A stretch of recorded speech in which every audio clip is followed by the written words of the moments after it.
Olá a todos vocês, Shalom Aleichem, mais uma vez, trazer uma palavra de Deus para as vossas vidas. Hein? Queria falar nessa oportunidade, texto muito interessante, que está registrado no livro de Marcos, um texto muito bonito, que narra que no capítulo 14, vamos observar no versículo 13, o mestre faz uma multiplicação dos pães e depois vai despedir do povo. Antes de despedir do povo, no versículo 22, ele compeliu os discípulos a embarcar e a passar diante dele em outro barco. Então, os discípulos vão na frente e ele vai se despedir das multidões. É um texto muito bonito, ele faz os milagres e não deixa que os discípulos façam o trabalho de despedir, e ele mesmo, com toda humildade, se despede das multidões e cada um vai para o seu lado. E o texto diz, no versículo 23, despedidas das multidões. E ele fica sozinho, diz o texto no versículo 23. E despedidas das multidões, subiu ao monte a fim de orar sozinho. Não ficou discípulo nenhum, é bem claro o texto. E caindo a tarde, lá ele estava, ele só. Interessante que ele manda propositalmente os discípulos irem na frente, no barco, e ele fica sozinho, depois de despedir as multidões no monte, né? Ele despede as multidões, sobe ao monte e fica sozinho. E o texto diz que caindo a tarde, lá ele estava só. Então ele foi orar. O texto no versículo 24 vai dizer: entretanto o barco já estava longe, a muitos estádios da terra, açoitado pelas ondas, porque o vento era ao contrário. Versículo 25.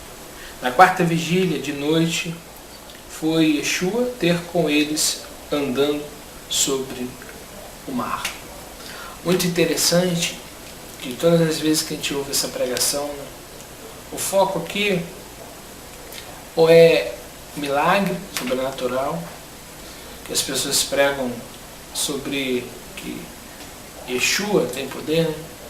Para você que fala Jesus, deixo claro que o nome Jesus é um nome inventado e um nome pagão. É um nome totalmente adaptado. Mas para aqueles que falam, para você ter um entendimento. Muitos falam, né, nos textos, nas pregações, quando falam desse texto, fala sobre o poder que ele tem sobre as águas, sobre o milagre de andar sobre as águas, que Pedro andou sobre as águas, tudo em volta só a questão das águas. Mas tem algo por detrás desse texto que muitas das vezes a gente não enxerga a olho nu, somente uma revelação do nosso Criador para nos mostrar algo que está no texto que você não consegue enxergar, mas as pessoas não têm compreensão do que há no texto realmente, o propósito, realmente o que está por detrás ali do que Deus quer mostrar para nós. Então, algo que é muito importante nesse texto, uma revelação tremenda sobre a oração nesse texto. Nós sabemos que ele andou sobre as águas, nós sabemos que Pedro foi ter com ele, e ali ficou com medo e clamou, e ele estende a mão, levanta Pedro, ele acalma os ventos, né? Diz lá embaixo, e estendendo tomou pela mão e disse: homem de pequena fé, por que duvidaste? Quando o mar estava, os ventos estavam soprando, no versículo 30, porém a força do vento teve medo. Pedro teve medo do vento, porque nós sabemos que no mar, o mar fazendo aquele barulho, ele temeu. Então Yeshua estende a mão para ele e resgata ele e entra para dentro do barco e o vento cessou. E versículo 33, e os que estavam no barco o adoraram, dizendo, reverenciaram, né? Verdadeiramente és o Filho de Elohim. Muito bem. No versículo 34 ele já está de manhã em Genezaré. Então aqui já clareou o dia. Então à noite, já no finalzinho da noite ele está. Qual é a revelação do texto? Muitos vão apenas ficar nesses termos da leitura, apenas uma leitura superficial. Você vai saber que ele andou sobre as águas, que o vento estava forte, que Pedro andou sobre as águas. Isso é uma visão rápida do texto, superficial do texto. Mas o que realmente está por detrás desse texto está no versículo 25. Diz assim: e na quarta vigília da noite foi Yeshua ter com eles, andando sobre o mar. No texto, no versículo 23, diz que à tarde, caindo à tarde, já quase escurecendo, ele foi para o monte, estava sozinho. Na quarta vigília, ele sai do monte. Então, queridos, se a gente estudar o que é a quarta vigília, nós sabemos que Roma tinha a forma de calcular a noite em 4 partes, de 3 em 3.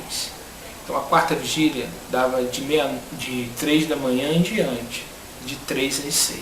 Então nesse horário, nesse meio, de 3 às 6 da manhã, ele sai do monte e anda sobre as águas. O texto diz que ele está no monte com um objetivo, para orar. Então ele ora exatamente ao cair da tarde, vamos dizer 6 horas da tarde. Começar a escurecer até, no mínimo, até as 3 da manhã. Então ele ora aí, no mínimo, 8 horas seguidas em oração. E aí ele anda sobre as águas. Vemos que o Mestre veio em carne e osso. João diz que quem não reconhece que o Mestre veio de carne e osso, não creiais. Então, as pessoas eles querem sempre dizer na teologia cristã que Yeshua é Deus, sendo que Yeshua, para ser Deus, ele tem que ser o próprio Criador. E Yeshua nunca disse que era o Criador, ele disse que ele era Filho. O texto lá no versículo 33 diz: verdadeiramente este é o Filho de Elohim. Vemos que Yeshua, capítulo 19 de Mateus, fala com um jovem rico que chama ele de bom. Ele disse: por que me chamas de bom? Bom é só um, Elohim. Então nós vemos que Yeshua não toma para si esse título de Deus, porque Deus é um só, o Criador. E Paulo, em Atos, vai falar isso muito bem no capítulo 17. Capítulo 17, versículo 22, Paulo está em Tessalônica e vai pregar. E ele vai falar do Deus desconhecido. É um texto muito conhecido, mas poucas pessoas compreendem o que Paulo está dizendo ali, por não terem uma mente totalmente liberta e não conseguem compreender o texto. O Shaul Rachalia, Paulo, diz assim: então Paulo, levantando-se no meio do aeropago, disse: senhores atenienses, em tudo vos vejo acentuadamente religiosos. Uma ironia de Paulo. Porque passando e observando os objetos de vosso culto, encontrei também no altar o que está escrito: ao Deus desconhecido. Pois este que adorais sem conhecer é precisamente aquele que eu vos anuncio. Paulo está dizendo que Tessalônica tinha muitos altares pagãos. No texto, no capítulo 17, versículo 16 e diante, ele vai falar que o texto diz que Paulo está indignado, revoltado, com a idolatria. Então ali ele vai falar dos altares pagãos, que eles eram religiosos, mas tinha um altar ali que não tinha nome, não tinha imagem. Paulo está dizendo: esse Deus conhecido a qual vocês pregam, esse que eu vos anuncio. E no versículo 24 ele vai dizer qual é o Deus que ele anuncia. Ele não anuncia uma trindade, ele anuncia o Deus Criador. Ele diz assim, está no texto de João Ferreira de Almeida: Deus é o Criador, que criou todas as coisas, que nos dá condição de vida, que nos dá sobrevivência. E ele diz que em Deus nós vivemos e existimos. É como o planeta Terra e o universo. E o universo, o planeta Terra, está dentro de Deus. É isso que Paulo está dizendo. Que o Deus a quem ele está pregando, nós vivemos dentro de Deus. E diz aqui que esse Deus separou um varão que viveu entre os homens, que morreu e que ele ressuscitou dos mortos. Vemos então que Paulo trata Yeshua como o filho de Elohim e que Deus é indivisível, Deus é incorpóreo, ele não pode habitar como a teologia cristã ensina. Então o texto que eu li sobre Yeshua andando sobre as águas demonstra que o poder que ele tinha, que ele usou para andar sobre as águas, era o poder da oração, que depois de orar ele andou sobre as águas. Vemos que Yeshua era totalmente dependente de Elohim, da força que vinha de Elohim. Um texto muito conhecido é após o batismo. Ele é batizado e o Espírito o leva para o deserto para ser tentado. O texto é claro dizer que ele vai ser tentado. Então, para resistir à tentação, ele jejua 40 dias. Ele usou o quê? Qual era a forma de vencer a tentação? O jejum. Ele mortificou a carne. Como que ele mortificava a carne? Jejuando. Os textos são muito claros que ele não tinha tempo para comer, não tinha tempo. Ele realmente matava a carne, vivia em oração. Antes de ir para o madeiro, ele orou, sangue saiu do corpo dele, porque ele orava muito. Então ele temeu. O texto diz que ele orou dizendo: Pai, se possível, aparta de mim esse cálice. Ele estava em oração. Ele ensinou os discípulos a orar sem cessar. Então essa palavra que eu quero dar é que Yeshua não extraiu o poder que ele tinha. Muitas pessoas, Deus veio na terra e andou sobre os homens.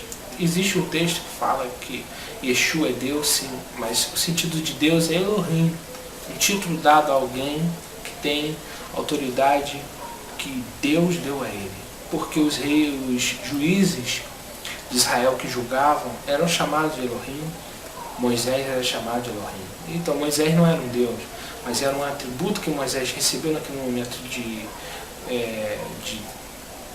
ministrar o povo, de guiar o povo, e os juízes de julgar o povo. Sabemos que só a Deus pertence o julgamento, mas os juízes tinham essa autoridade de julgar. Eles eram chamados de Elohim, um atributo que é de Deus, que os homens eles tinham essa autoridade de exercer na terra. Então Yeshua usou o poder da oração. Então ele era revestido do Espírito de Elohim, o Ruach HaKodesh. Então,